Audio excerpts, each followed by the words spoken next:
يلا بينا النهاردة نعمل فطاير لذيذة وخفيفة وهتخلصيها في ربع ساعة فقط. ومن أسهل وأهش المعجنات أو الفطاير اللي ممكن تعمليها. هنجيب تفاحتين حلوين كده كبار، وهنبشرهم ونحطهم في طاسة، عليهم معلقتين نشا ومعلقتين قرفة كبار ومعلقتين سكر لو حابة، بس أنا استكفيت بالحلاوة بتاعت التفاح. وبعدين نحط في الآخر حتة زبدة.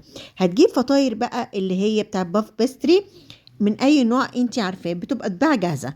وهنبتدي نحشي الفطاير وهنعملها بالشوكه، نقفلها بالجناب بالطريقه دي لحد ما نخلص الكميه كلها. هعمل واحده تانية قدامكم. هنجيب فطيره وهنحط عليها حوالي معلقه او معلقه ونص من الخليط اللي احنا عملناه من التفاح، وهنقفل الفطيره بالطريقه دي بالشوكه.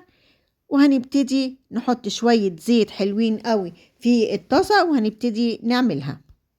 حطينا الزيت وسيبناه لما يسخن على النار، وهنبتدي نرص وحدات الفطاير فيها وهنحمرها لحد ما تحمر.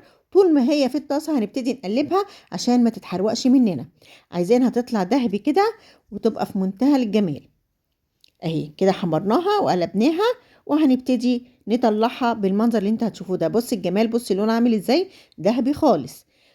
هنحمرها ونطلعها بالمنظر ده وهنرصها في طبق التقديم، وهتطلع بالجمال ده. ممكن لو انت عايزة تحطي عليها ترشي عليها سكر بودرة رشي، ممكن من غير، مفيش مشكلة. هي انا حباها كده عشان تكون سكرها معقول، وممكن تتاكل وتبقى في منتهى الجمال وألذ فطاير وخفيفة جدا، وهتحبيها لما تعمليها. وبالهنا والشفا على قلوبكم، والسلام عليكم ورحمة الله وبركاته.